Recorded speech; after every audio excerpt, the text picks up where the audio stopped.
ہے نا، بیان کرتے وقت آواز سمجھ میں نہیں آتی۔ دوستان محترم، ہم اور آپ اللہ کا فضل ہے کہ مسلم اور مومن ہیں، ہے نا؟ لیکن بدقسمتی یہ ہے کہ ہم اور آپ عربی نہیں اجمی ہیں۔ کیا ہے؟ کیونکہ قرآن جو نازل ہوا ہے اللہ تبارک و تعالیٰ نے اپنے محبوب پر نازل فرمایا، یہ کس زبان میں ہے؟ عربی میں ہے نا؟ تو ہم اور آپ عربی نہ سمجھتے ہیں نہ بول پاتے ہیں۔ کتنے لوگ عربی سمجھ لیتے ہیں؟ کتنے لوگ بول لیتے ہیں؟ اور وہ بھی وہ عربی جو اللہ نے نازل کی ہو۔ قرآن کو کس نے نازل کیا؟ اللہ نے نازل کیا۔ اور یہ ایسی عربی ہے کہ جو عربی بولنے والے لوگ تھے ان کے سامنے میں بھی یہ چیلنج رکھ دیا گیا تھا کہ اگر تم کو اپنی عربی بولنے پر بہت زیادہ گھمنڈ ہے، عربیوں سے غرور ہے، تو ایک کام کرو، قرآن کے جیسی کوئی صورت لا کر کے پیش کر دو۔ سالوں خانہ کعبہ میں یہ دفتی لٹکی رہی لیکن کوئی قرآن والی عربی کا جواب پیش نہیں کر سکا۔ تو ہم اور آپ کہاں سے پیش کر دیں گے؟ تو ہم اور آپ بدقسمتی یہ ہے کہ نہ ہم سمجھتے ہیں نہ بول پاتے ہیں۔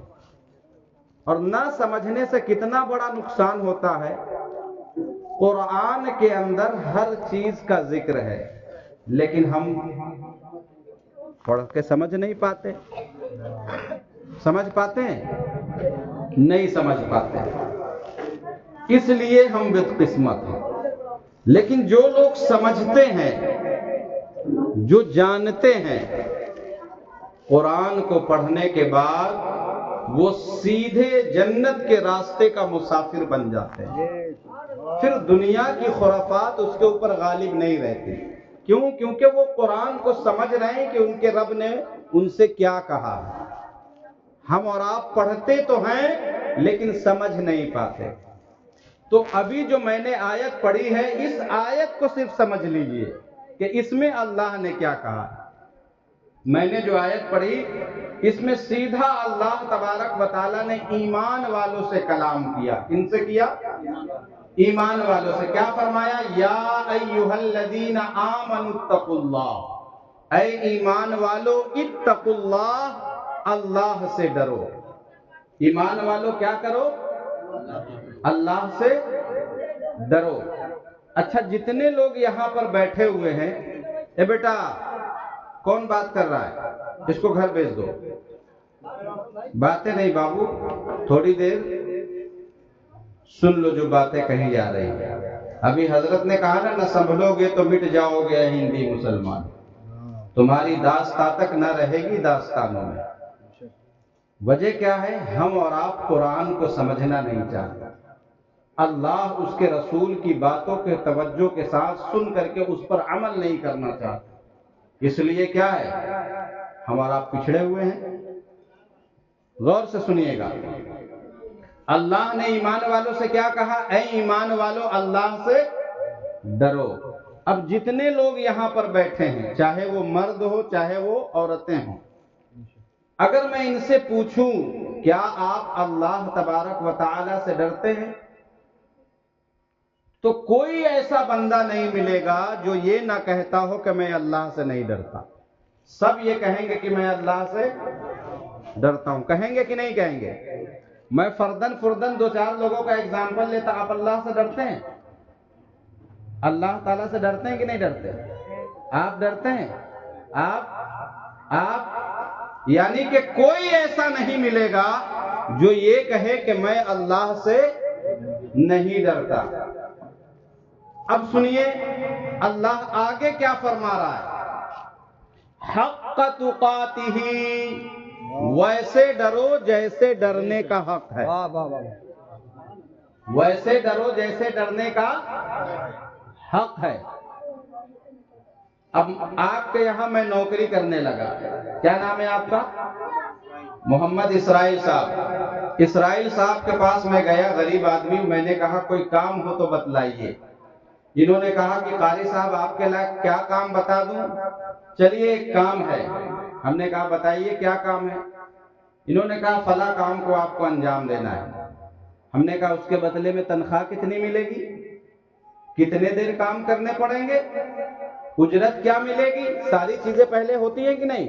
جب کہیں نوکری کرنے کے لیے جائیے تو ڈائریکٹ لگ جاتے ہیں، پہلے پیسہ طے کرتے ہیں، اجرت طے کی جاتی ہے، کتنی دیر کام کرنا ہے، یہ ساری چیزیں پہلے بات کر لی جاتی ہے۔ جب ساری چیزیں ڈن ہو گئی تب ہم کام کرنے کے لیے گئے۔ اب سوچئے گا غور سے، مثال کے طور پر اسرائیل صاحب نے میری تنخواہ بک کر دی 20,000 روپے، مثال کے طور پہ۔ مولوی مولانا کو اتنا کوئی دیتا نہیں ہے، لیکن اللہ کا شکر ہے اللہ اس سے زیادہ دیتا ہے۔ لوگ کیا دیں گے؟ لوگ کیا دیں گے؟ جو دینے والی ذات ہے وہ دیتا ہے۔ خیر 20,000 روپے پہ بات ہو گئی۔ میں کام کرنے ان کے یہاں گیا، 2-4 دن میں نے کام محنت سے کیا، اور چوتھے دن ان کی نظر مجھ پر پڑی تو دیکھا کہ ارے قاری صاحب تو لاپرواہی کر رہے ہیں۔ تو یہ اگر اچھے انسان ہیں تو 1-2 بار سمجھائیں گے کہ قاری صاحب اچھے سے کام کریے، کیونکہ اس کے بدلے میں آپ کو پیسے دیے جا رہے ہیں۔ بات ہوگی کہ نہیں ہوگی؟ سمجھائیں گے کہ نہیں سمجھائیں گے؟ اچھا انہوں نے مجھ کو سمجھایا، 2-4 دن پھر میں لگن سے کام کیا، پھر اس کے بعد لاپرواہی ہونے لگی۔ اگر یہ اعلیٰ ظرف آدمی ہے، یعنی کہ ان کی عادت ہے کہ لوگوں کی جو غلطیاں ہیں اس کے اوپر پردہ ڈال دو، جو اللہ کو بہت زیادہ پسند ہے، تو یہ 2-3 بار سمجھا دیں گے۔ لیکن جب بار بار دیکھیں گے کہ قاری صاحب غلطی کر رہے ہیں تو ممکن ہے کہ ایک دن اسرائیل صاحب کا حضرت ایسا ہے آپ اپنا حساب کریے اور جائیے۔ کیوں؟ کیونکہ پیسے پیڑ پر نہیں اگتے ہیں۔ اگر پیسے دے کر کے کام کرانے ہیں تو میں ایسے آدمی سے کام کرواؤں گا جو صحیح طریقے سے کام کو کرے، جو صحیح طریقے سے کام کر کے مجھ کو دے۔ تو اللہ تبارک و تعالیٰ بھی تو یہی کہہ رہا ہے، اے ایمان والو اللہ سے ڈرو، اور آپ کہہ رہے ہیں میں ڈرتا ہوں، اور اللہ کہہ رہا ہے ویسے ڈرو جیسے ڈرنے کا حق ہے۔ جیسے ایک مالک اپنے نوکر سے کہتا ہے ویسے کام کرو جیسے کرنے کا حق ہے۔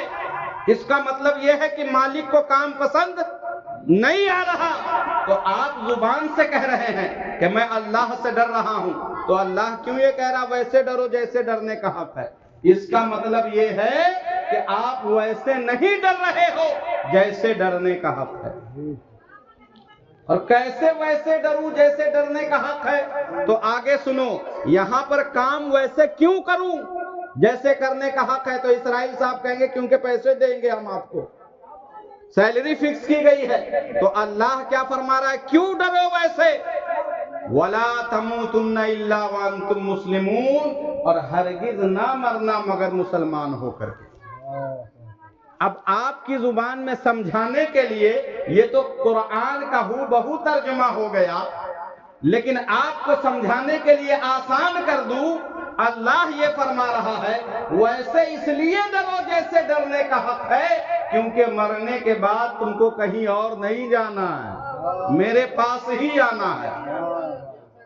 مرنے کے بعد تمہیں کہیں اور نہیں جانا ہے، میرے پاس ہی آنا ہے۔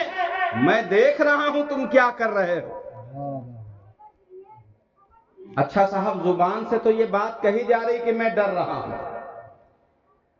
تو اے اللہ میں کیسے ڈروں جس سے تجھ کو یقین ہو جائے کہ ویسے ڈر رہا ہے بندہ جیسے ڈرنے کا حق ہے؟ اب یہ سوال ہے کہ نہیں؟ کیسے پتا چلے کہ میں ڈر رہا ہوں؟ اب اسرائیل صاحب کو خوش کرنا ہے تو میں کیسے کام کروں کہ ان کو لگے کہ ہاں یہ محنت سے کام کر رہے ہیں؟ تو اللہ کیسے ڈروں جیسے تجھ کو پتا چلے کہ میں ویسے ڈر رہا ہوں۔ تو یہ آیت پر جب نظر پڑی حضرت فقیہ اپنے وقت کے امام مجدد حضرت امام غزالی کی، آج سے 800 سال پہلے کے بزرگ، آپ نے ایک کتاب لکھی مکاشفت القلوب، دلوں کو کھولنے والی کتاب، اس کے اندر اس کا ذکر فرمایا۔ آپ فرماتے جب اللہ نے فرمایا حق تقاتہ، ویسے ڈرو جیسے ڈرنے کا حق ہے، تو میرے دل میں یہ بات آئی کہ کیسے پتا چلے گا کہ میں اپنے رب سے ویسے ڈر رہا ہوں جیسے ڈرنے کا حق ہے؟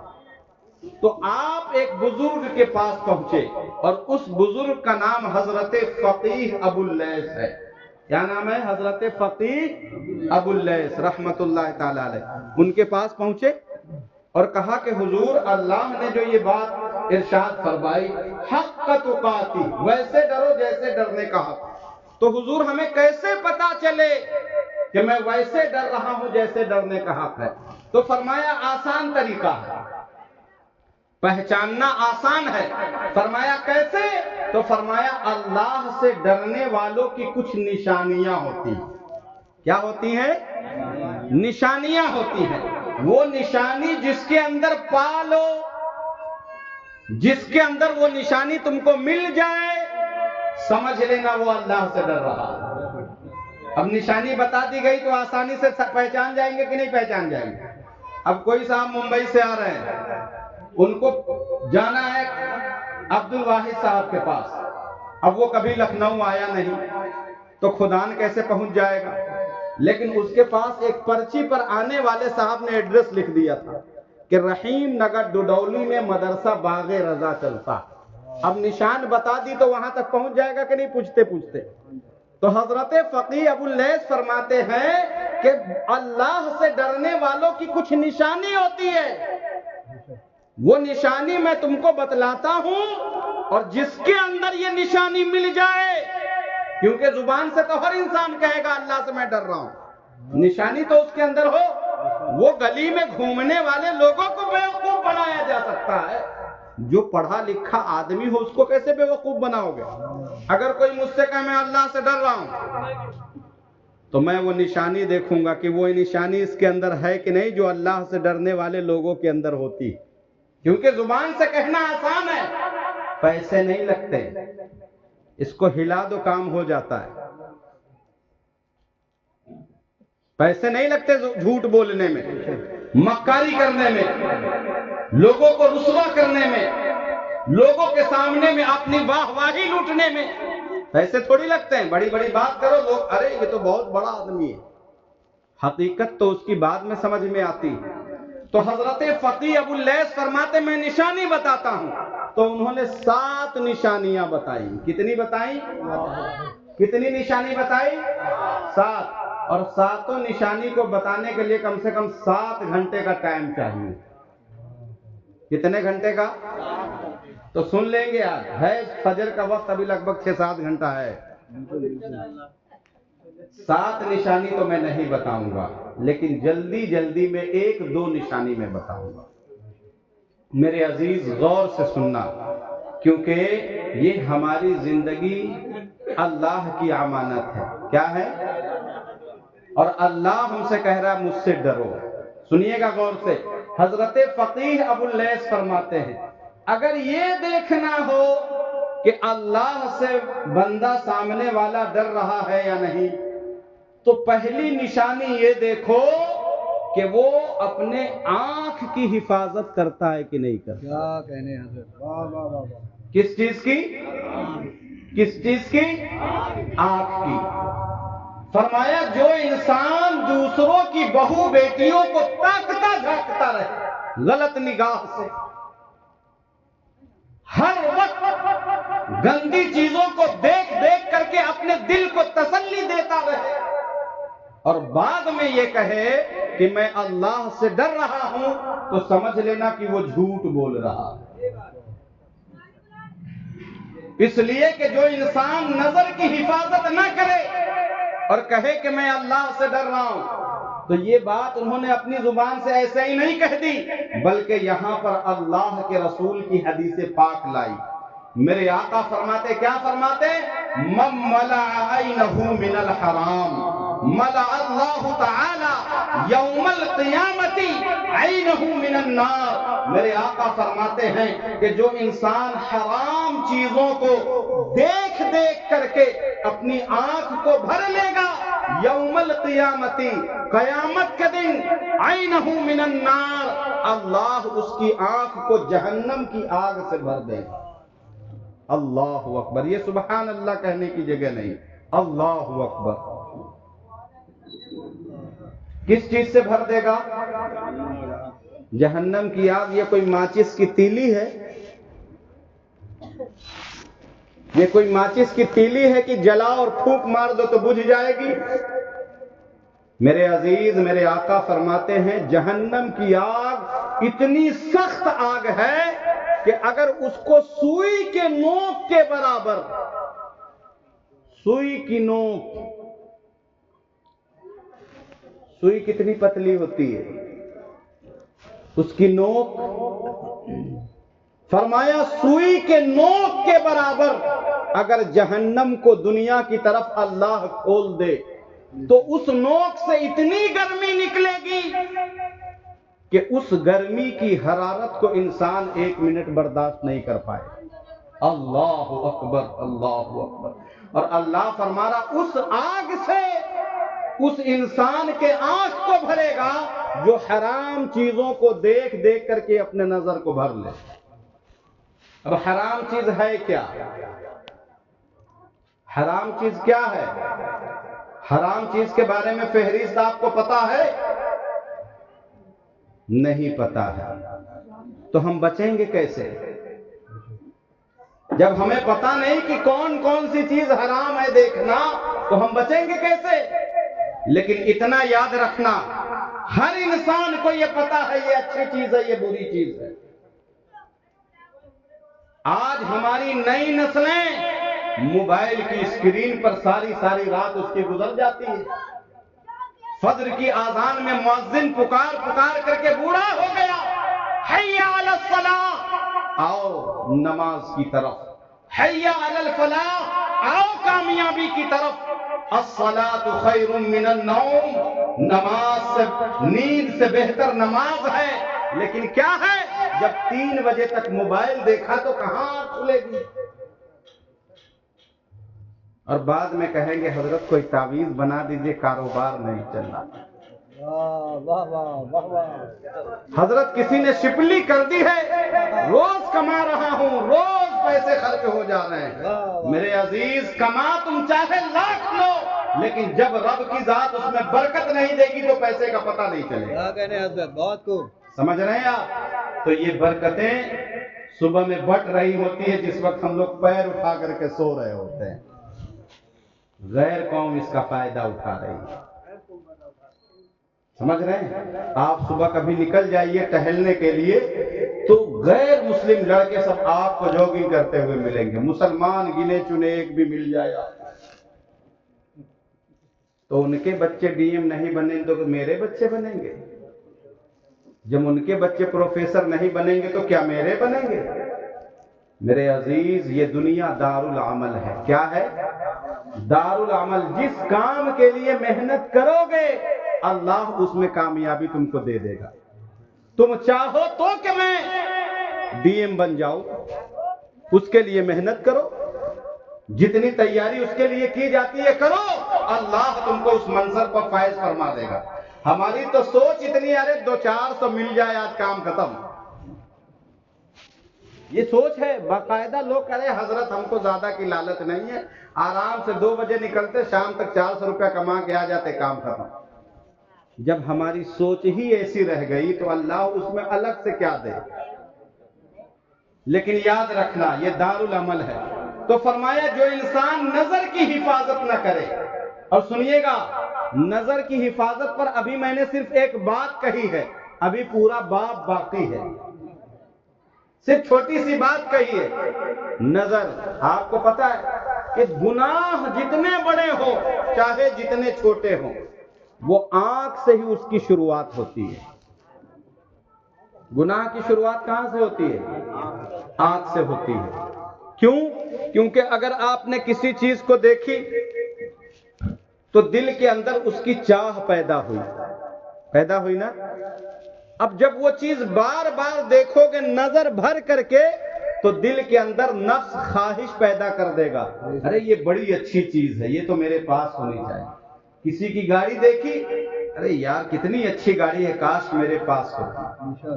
کسی کے ہاتھ میں ایپل کا سیٹ دیکھا, ارے بہت بڑھیا موبائل ہے, اس کا کیمرہ تو ایسا ہے کہ فوٹو پڑتا ہی نہیں ہے, زوم کر لو چاہے جتنا.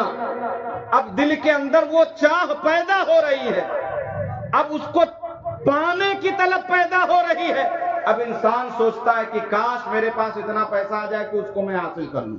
اب وہ کوئی بھی چیز ہے ایکس وائی زیڈ, چاہے کسی کی خوبصورتی کو دیکھ لیا, کسی کے دکان و مکان کو دیکھا, کسی کی گاڑی کو دیکھا, کسی بھی چیز کو دیکھتے ہیں آپ, تب جا کر کے اس کو پانے کی چاہت دل میں پیدا ہوتی ہے. سمجھ رہے ہیں؟ اور آپ کو بتا دوں اس کی تفسیر سنیے گا. وَاتْلُ عَلَيْهِمْ نَبَأَ ابْنَيْ آدَمَ بِالْحَقِّ إِذْ قَرَّبَا قُرْبَانًا فَتُقُبِّلَ مِنْ أَحَدِهِمَا وَلَمْ يُتَقَبَّلْ مِنَ الْآخَرِ قَالَ لَأَقْتُلَنَّكَ قَالَ إِنَّمَا يَتَقَبَّلُ اللَّهُ مِنَ الْمُتَّقِينَ. یہ چھٹے پارے کی آیت ہے. اور آپ کو پتا ہے اس آیت کی تفسیر میں, تفسیر روح البیان کے مصنف نے یہ بات لکھی ہے کہ یہاں پر جن لوگوں کا ذکر ہو رہا ہے وہ حضرت آدم علیہ السلام کے بیٹے ہیں. کون ہے؟ حضرت آدم علیہ السلام کے دو بیٹوں کا ذکر ہے یہاں پر. واقعہ بتانا مقصد نہیں, لیکن میں یہ چاہتا ہوں کہ آیت کے مفہوم کو آپ سمجھ لیں. حضرت آدم علیہ السلام دنیا کے پہلے آدمی ہیں. کون ہے؟ دنیا کے پہلے آدمی کا نام کیا ہے؟ حضرت آدم علیہ السلام. آپ سے پہلے کوئی آدمی نہیں تھا. تو اللہ تبارک و تعالیٰ نے آپ کی بیوی حضرت حوا کو دنیا میں مبعوث فرمایا. حضرت حوا سے جب بھی آپ ملاقات کرتے, میاں بیوی جب بھی ایک دوسرے سے ملاقات کرتے, تو جب بھی کوئی حمل ٹھہرتا تو اس میں دو بچے ہوتے تھے. کتنے ہوتے تھے؟ دو ہوتے تھے. میں قرآن کی تفسیر سمجھا رہا ہوں, ذرا غور سے سنیے گا. ایک لڑکا ہوتا اور ایک لڑکی ہوتی. ایک لڑکا اور ایک لڑکی. حضرت شیس علیہ السلام کو چھوڑ کر کے, یا غالباً حضرت نوح علیہ السلام کو چھوڑ کر, ان دونوں میں سے کسی ایک کو چھوڑ کر کے جتنے بچے ہوئے سب کے سب ڈبل ہی ہوئے. تو ایک لڑکا ہوتا ایک لڑکی ہوتی. جیسے ابھی دو بچے پیدا ہوئے, اب پھر جب اپنی بیوی سے ملاقات کرتے تو پھر جب نطفہ ٹھہرتا تو دو بچے ہوتے, ایک لڑکا ایک لڑکی. جب یہ چار بڑے ہو جاتے تو چونکہ اس سے پہلے آدمی ہے ہی نہیں, اب دنیا کو بڑھانا ہے, تو حضرت آدم علیہ السلام کی یہ شریعت تھی, وہاں اجازت تھی کس چیز کی, کہ پہلے والے لڑکے کی بعد والی لڑکی سے شادی ہوتی تھی. اب بعد والی لڑکے سے پہلے والے لڑکے کی شادی ہوتی. اور یہاں پر جن دو بیٹوں اور لڑکیوں کا ذکر ہے, ایک ہے قابل اور دوسرا ہے حابل. اور جن لڑکیوں کا ذکر ہے اس میں سے ایک لڑکی اکلیمہ ہے اور دوسرے کا نام لیوزا ہے. اب غور سے سنیے گا, قابل کے ساتھ جو لڑکی پیدا ہوئی وہ اکلیمہ ہے. کون ہے؟ اکلیمہ ہے. یعنی کہ آدم علیہ السلام کی شریعت میں یہ دونوں سگے بھائی بہن ہوئے, ان کی آپس میں شادی نہیں ہو سکتی. اب بعد میں جو لڑکا پیدا ہوا حابل, اور اس کے ساتھ جو لڑکی پیدا ہوئی اس کا نام لیوزا ہے. اب یہ دونوں بھائی بہن ہو گئے. جب چاروں بڑے ہوئے تو آدم علیہ السلام نے دونوں لڑکوں کو بلایا, قابل اور حابل کو, کہا تم دونوں شادی کے لائق ہو گئے ہو, ایک کام کرو قابل, تم لیوزا کے ساتھ نکاح کر لو کیونکہ وہ تمہارے ساتھ پیدا نہیں ہوئی ہے, اور حابل تم اکلیمہ سے کر لو. تو پتہ ہے آدم علیہ السلام کا لڑکا قابل کہنے لگا میں شادی نہیں کروں گا لیوزا سے. اب غور سے سنیے گا کہ آنکھ کی حفاظت کس چیز کا نام ہے, آنکھ کی حفاظت ہوتی کیسے ہے؟ زبان یہ 50 گرام کا ہلانا آسان ہے کہ میں اللہ سے ڈرتا ہوں, پیسے تھوڑی لگتے ہیں. قابل نے کہا ابا میں لیوزا سے شادی نہیں کروں گا. تو آدم علیہ السلام نے کہا کیوں؟ تو اس نے کہا وہ خوبصورت نہیں ہے. اللہ. حضرت آدم علیہ السلام نے کہا تو؟ کہا میں اکلیمہ سے. کہا ظالم وہ تیری سگی بہن ہے, اس سے نکاح جائز نہیں ہے. تو قابل نے کہا ابو یہ تو آپ کہتے ہیں, اللہ نے تھوڑی کہا, اللہ نے تھوڑی کہا ہے. تو اللہ نے نہیں کہا. حضرت آدم علیہ السلام نے کہا اچھا میری بات نہیں مانتے تو مت مان, ایک کام کر اللہ کی بارگاہ میں قربانی پیش کر. دونوں بیٹوں سے کہا, اور اسی کا ذکر اس آیت کو جب پورا تفسیر کے ساتھ پڑھیں گے تو سارا نقشہ آپ کے سامنے میں آ جائے گا. میں وہی سمجھا رہا ہوں آپ کو, کوئی یہ نہ کہ ادھر ادھر کی بات کر رہا ہوں. اسی کی تفسیر. آدم علیہ السلام نے کہا میری نہیں مانتے مت مانو, ایک کام کرو تم دونوں لوگ رب کی بارگاہ میں قربانی پیش کرو. تو قابل کیا کرتا تھا؟ کھیتی باڑی کرتا تھا, تو یہ اناج لے کر کے آیا. اور حابل کیا کرتا تھا؟ یہ جانوروں کو پالتا تھا, تو یہ جانور لے کر کے آیا. حضرت آدم علیہ السلام نے کہا ایک جگہ کھڑے ہو کر کے دونوں لوگ دعا کرو کہ اے اللہ جس کے لیے اکلیمہ جائز ہے اس کی قربانی کو قبول فرما لے. تو اس وقت قبول ہونے کی نشانی یہ تھی کہ آسمان سے آگ اترتی تھی اور اس کو جلا کر کے خاک کر دیتی تھی. تو پتہ چل جاتا تھا کہ اس کا مقدمے میں یہ جیت گیا. اب دونوں نے دعا کی تو آگ اتری آسمان سے اور حابل کی قربانی کو قبول کر لی. تو آدم علیہ السلام نے کہا دیکھ اللہ نے فیصلہ کر دیا کلیمہ حابل کے لیے جائز, تیرے لیے ناجائز. اب یہ غصے میں آیا, کہنے لگا اپنے بھائی سے میں تجھ کو قتل کر ڈالوں گا. ابھی تک کوئی دنیا میں انسان مرا نہیں تھا, قتل نہیں کیا گیا تھا. تو حابل نے کہا تو مجھ کو قتل کرے گا, میں اس پر صبر کر لوں گا تاکہ میرا گناہ تیرا گناہ تیرے سر تو ہے ہی ہے, اور جو تم مجھ کو قتل کرے گا اس کا گناہ بھی تیرے سر لگ جائے. اب میں آپ کو بتاؤں قرآن کی تفسیر یہ کہتی ہے آنکھ کی حفاظت نہ کرنے کی وجہ سے ایک سگے بھائی کی نیت کس کے اوپر خراب ہوئی. بند لفظوں میں سمجھنا تاکہ کوئی یہ نہ کہے مولوی کیسی بات کر کے چلا گیا. کس کے اوپر خراب ہوئی؟ کوئی غیر کی بیٹی تھی؟ کوئی پڑوس کی لڑکی تھی؟ نہیں صاحب, گھر کی بچی تھی جس کے ساتھ وہ پیدا ہوا تھا. اگر نظر کی ایک انسان حفاظت نہ کرے تو گھر کی سگی ماں بہن بیٹیوں کے ساتھ گندے رشتے بن جاتے ہیں. تو میرے عزیز اللہ نے فرمایا کہ جو انسان نظر کی حفاظت نہ کرے اور کہے کہ میں اللہ سے ڈر رہا ہوں, میرے آقا نے فرمایا جہنم کی آگ سے اس کے آنکھ کو بھر دیا جائے گا. سگے بھائی کو اس نے قتل کر دیا لڑکی کے چکر میں. کیوں؟ کیونکہ اس کا آنکھ اس کو دھوکہ دے چکا تھا. میرے عزیز اب وہ جب قتل کیا تو اس کو پتہ ہی نہیں تھا کہ مرے ہوئے آدمی کا کیا کیا جاتا ہے, کیونکہ وہ پہلا قاتل تھا اور پہلا مقتول تھا جس پر قتل کیا گیا. آپ کو بتائیں وہ مہینوں اس کو پیٹھ پر لاد کر کے گھومتا رہا قابل. اب قرآن کی تفسیر یہ بتاتی ہے کہ جب اس کو پتہ نہیں چلا تو اللہ نے کرم فرمایا, 2 چیڑے آئے یا 2 کوے آئے, آپس میں لڑنے لگے اور لڑے تو ایک نے ایک کو مار دیا. جب ایک کوا مرا تو دوسرے نے زمین کھود کر کے اس کو اس میں دفنا دیا. تو قابل کو پتا چلا اچھا مرے ہوئے لوگوں کو دفنایا جاتا ہے, تو اس نے اپنے سگے بھائی کو دفنایا. یعنی کہ انسان نے دفنانا بھی جانوروں سے سیکھا. انسان کی اوقات کیا ہے؟ اب سنیے گا اللہ تبارک و تعالیٰ کے محبوب کیا فرماتے ہیں. بس اس کو پورا کر کے دوسری نشانی میں آپ کو بتا دوں. اب میں آپ سے مخاطب ہوں, آپ سنیے. اللہ کے رسول فرماتے ہیں کہ دنیا میں جب بھی کوئی کسی کا قتل کرے گا, آدم علیہ السلام کے لڑکے کی ولادت کب ہوئی اللہ جانے, ہزاروں سال پرانی بات ہے, کیونکہ اس سے پہلے کوئی مرا ہی نہیں. میرے آقا فرماتے اب جب بھی کوئی کسی کو مارے گا قتل کرے گا تو اس کا گناہ تو اس کو ملے گا، لیکن ساتھ میں قابل کو بھی اس کا گناہ پہنچتا رہے گا۔ کیوں؟ کیونکہ اس گناہ کی شروعات اس نے کی تھی۔ اللہ اکبر، اللہ اکبر۔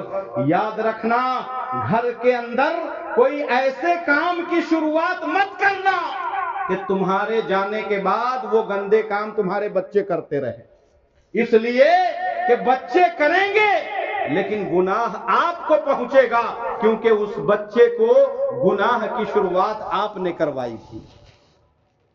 جب بھی گھر میں کوئی کام کرے تو اچھا کریں، تاکہ ہمارے بچے ہمیں دیکھیں تو اچھے کام کی شروعات کرے، برے کی نہ کرے۔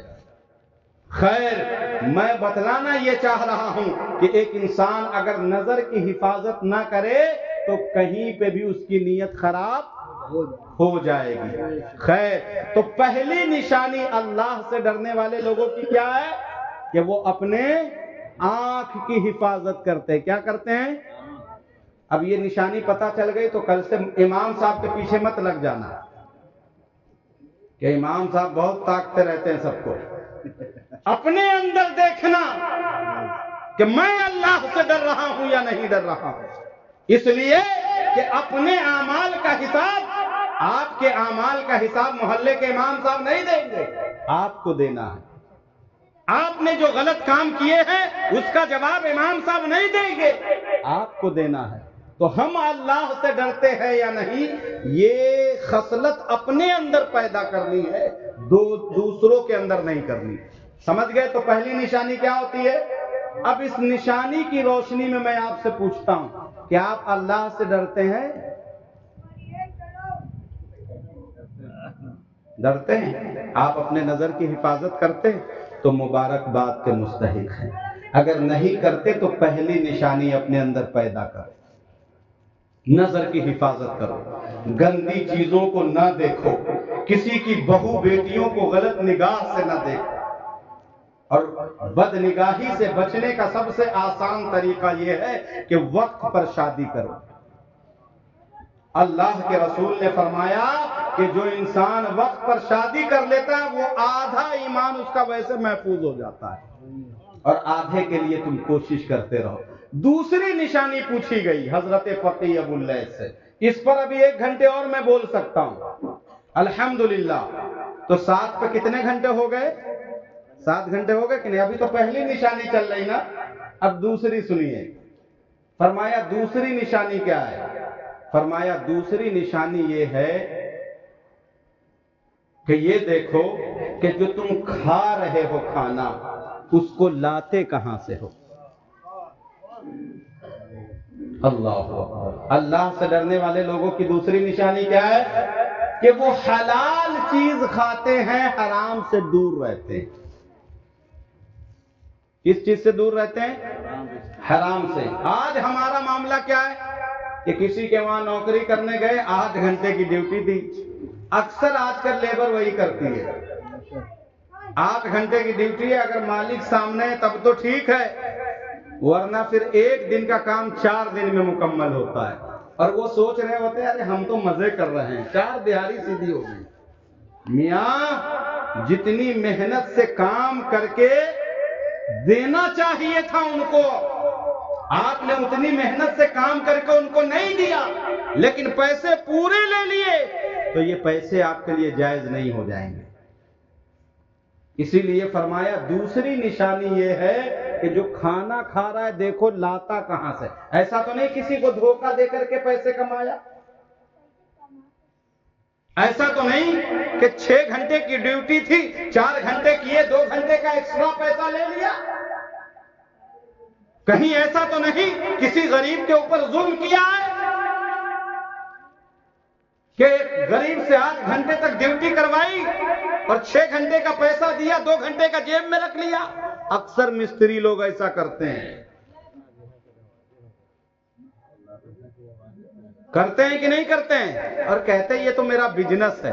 صاحب یہ دنیا میں کام آ رہا ہے، آخرت میں کام نہیں آئے گا۔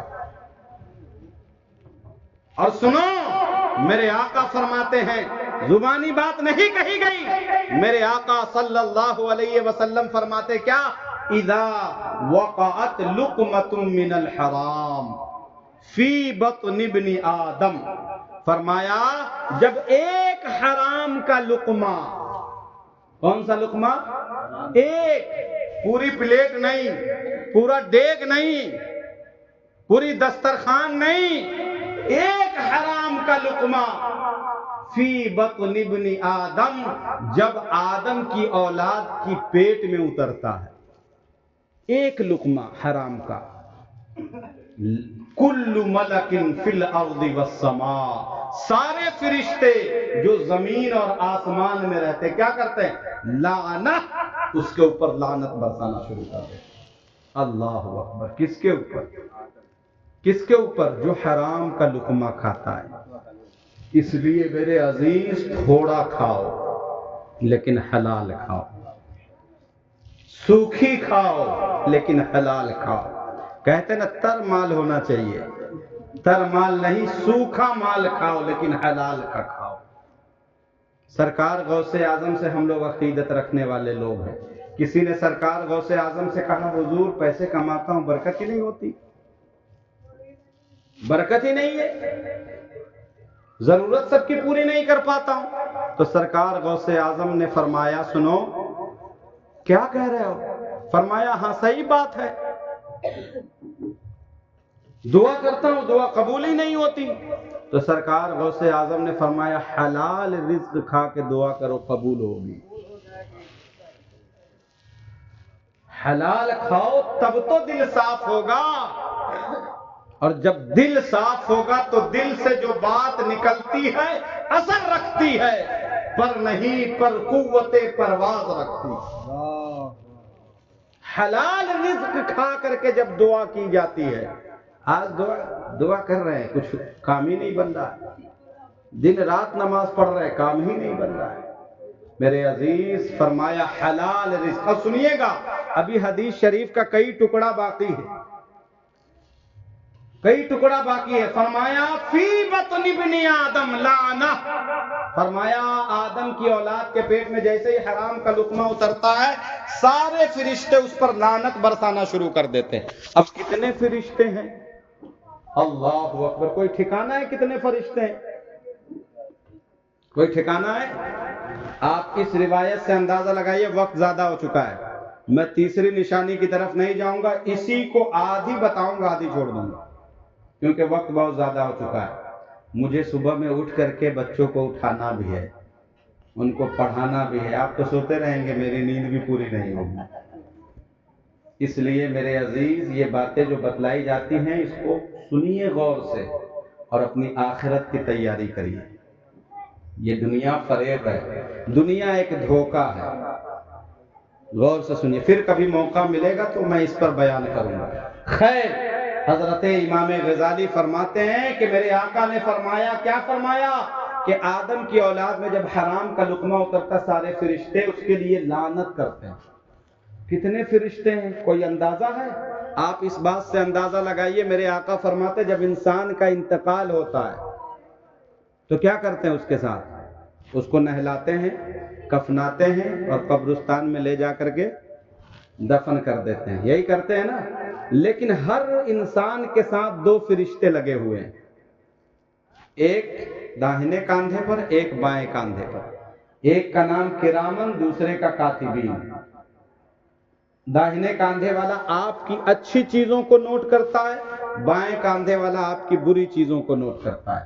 آپ نے سچ بولا، اس نے لکھا کہ فلاں صاحب نے آج سچ بولا ہے، آپ نے جھوٹ بولا، اس نے لکھ لیا کہ فلاں صاحب نے آج جھوٹ بولا ہے۔ حالانکہ اللہ ہر چیز دیکھ رہا ہے، لیکن اس کے باوجود اس نے فرشتوں کو مقرر کر رکھا ہے۔ بتلانے کا مقصد یہ ہے جب انسان کا انتقال ہوتا ہے تو یہ دونوں فرشتے رب کی بارگاہ میں جاتے ہیں اور کہتے ہیں مولا اس انسان کا تو انتقال ہو گیا جس کے اوپر تو نے مجھ کو مقرر کیا تھا، اب میں کیا کروں، کہاں جاؤں؟ آسمان میں کوئی ایسی جگہ بتا جہاں بیٹھ کر تیری تسبیح بیان کروں۔ تو اللہ ان سے فرماتا ہے فرشتوں، آسمان فرشتوں سے خالی نہیں ہے۔ اللہ اکبر، یہ ساتوں آسمان میں فرشتے بھرے ہوئے ہیں اور اللہ کے رسول کیا فرما رہے ہیں؟ جب کوئی انسان حرام کا لقمہ کھاتا ہے، کل ملک فی الارض والسماء، جو زمین و آسمان میں فرشتے رہتے سب اس کے اوپر لعنت بھیجتے ہیں۔ اللہ اکبر! جب اتنے فرشتے مل کر کے کسی کے لیے لعنت کرے تو ایک مولوی صاحب کی دعا سے کام بنے گا؟ ہیں؟ اب سنیے آگے میرے آقا کیا فرماتے ہیں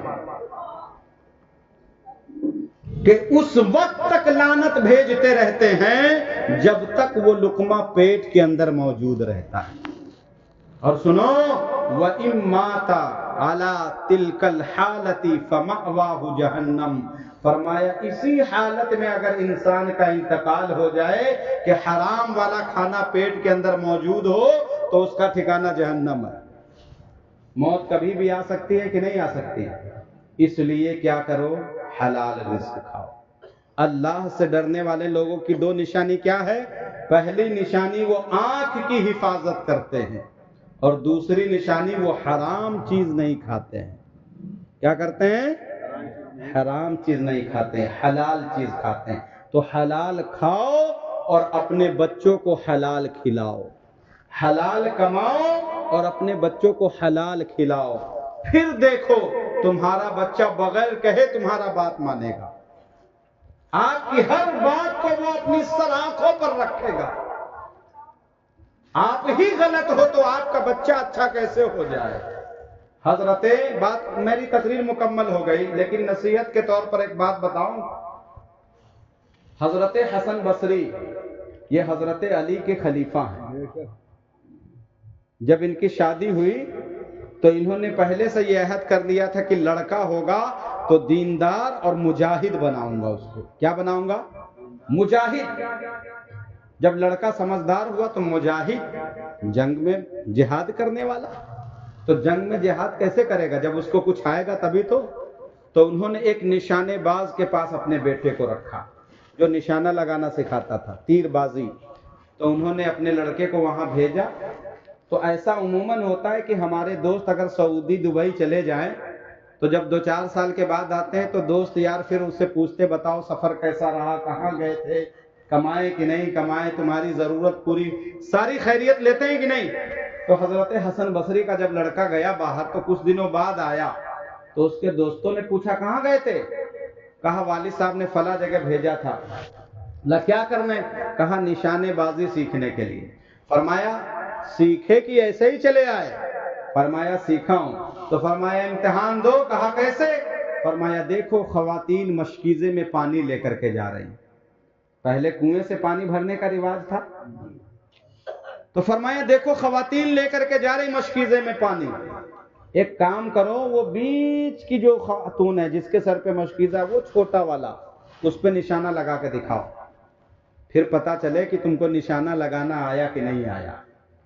حضرت حسن بصری کے لڑکے نے اپنا ہتھیار نکالا اور بالکل نشانہ صحیح جگہ پر سادہ، اور اسی مشکیزے پر جا کر کے تیر لگا اور مشکیزہ ٹوٹا، پانی گر گیا۔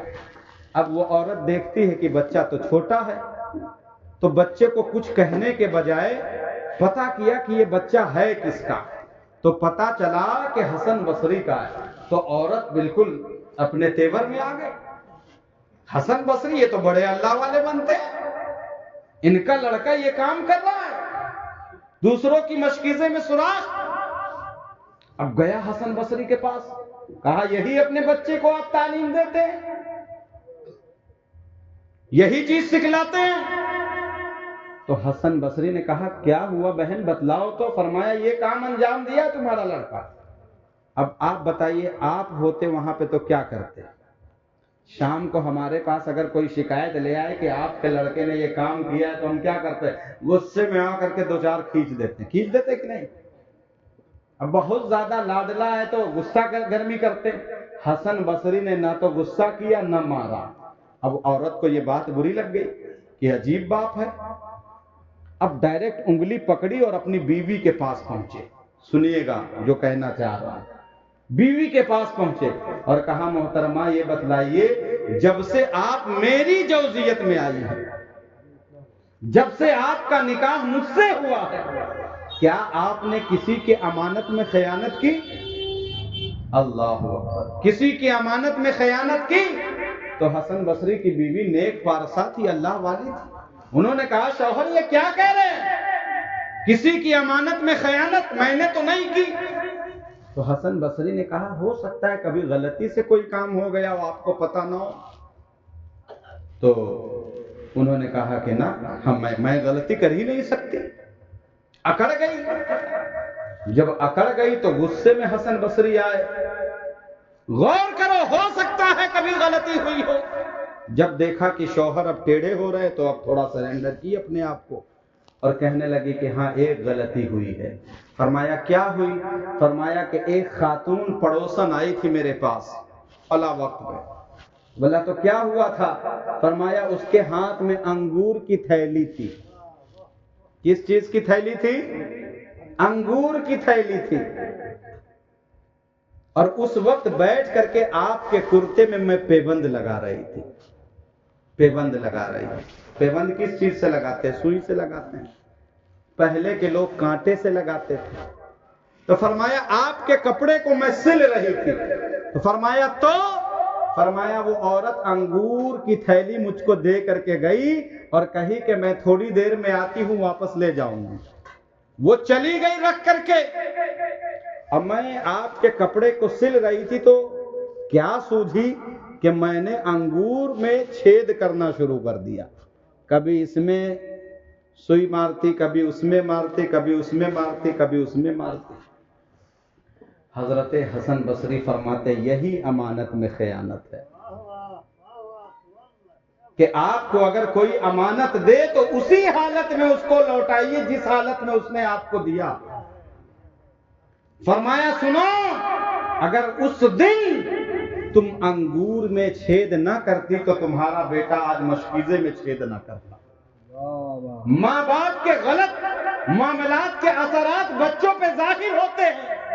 آج اگر میرا بچہ بات نہ مانے تو حضرت کے پاس حضرت کوئی تعویذ بنا دو کہ بات ماننے لگے۔ کہیں ایسا تو نہیں کہ تم نے اپنے ماں باپ کا بات نہیں مانا، کہیں ایسا تو نہیں کہ آپ کا بچہ اگر آپ کو گالی دے رہا ہے، ایسا تو نہیں کہ کہیں آپ نے اپنے ماں باپ کو گالی دی ہے، اگر آپ کا بچہ آپ کی قدر نہیں کرتا تو کہیں ایسا تو نہیں کہ آپ اپنے ماں باپ کی قدر نہیں کرتے۔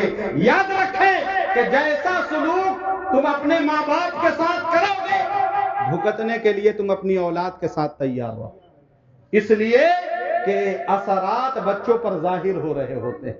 اگر آپ چاہتے ہو کہ آپ کا بچہ فرما بردار ہو جائے، معذب ہو جائے، میری قدر کرنے والا ہو جائے، تو بہت زیادہ کچھ کرنے کی ضرورت نہیں ہے۔ اپنے ماں باپ کی عزت کرو، تمہارا بچہ تمہاری عزت کرے گا۔ اپنے ماں باپ کی قدر کرو، تمہارا بچہ تمہاری قدر کرے گا۔ اللہ تبارک و تعالیٰ کی بارگاہ میں دعا کرو، اللہ ہمیں اور آپ کو کہنے سننے سے زیادہ کلمات حسنات پر عمل کرنے کی توفیق عطا فرمائے۔ تو ابھی یہ 2 نشانی ہے، کتنی ہے؟ ابھی کتنی باقی ہے؟ 5 ہے۔ تو 5 کرنے کی ضرورت نہیں ہے، انہی 2 چیزوں کو اپنے اندر پیدا کرو۔ حرام چیز دیکھنے سے بچیے اور حلال رزق کمائیے۔ کسی کے یہاں کام کرنے جاتے ہیں تو پورا کام کریے۔ اللہ ہمیں اور آپ کو کہنے سننے سے زیادہ کلمات حسنات پہ عمل کی توفیق دے، اور صاحب خانہ نے جس مقصد سے اس محفل کو منعقد کیا ہے اللہ اس میں کامیابی اور کامرانی عطا فرمائے۔ جتنے لوگ یہاں پر حاضر ہیں اللہ سب کے دکان و مکان میں، کاروبار میں بے پناہ برکتیں عطا فرمائے۔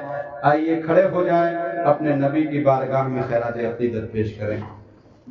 یا نبی سلام علیکہ، یا رسول سلام علیکہ، یا حبیب سلام علیکہ،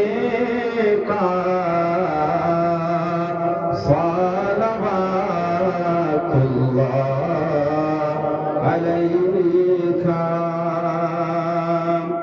حبیب یا رسول اللہ،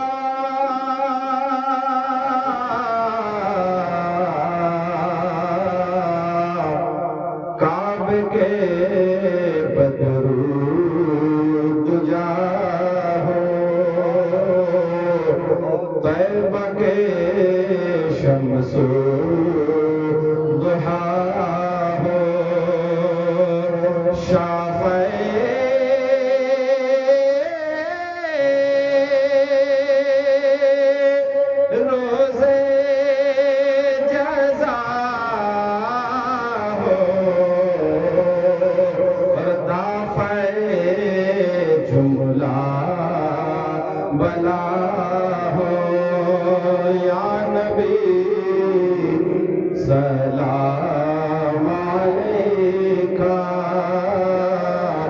یا رسول سلام علیکہ یا حبیب سلام علیکہ صلوات اللہ علیکہ حبیب یا رسول اللہ ہجر میں مشکل ہے جینا چاک ہوا دل اور سینہ تھامے میرا سفینہ یا شفیع المذنبین یا نبی سلام علیکہ یا رسول سلام علیکہ یا حبیب سلام علیکہ صلوات اللہ علیکہ الصلاة والسلام علیکہ یا رسول اللہ الصلاة والسلام علیکہ یا حبیب اللہ الصلاة والسلام علیکہ یا نبی اللہ وعلى آلک واصحابک یا شفیعنا یوم الجزاء صلی اللہ علیہ وسلم تشریف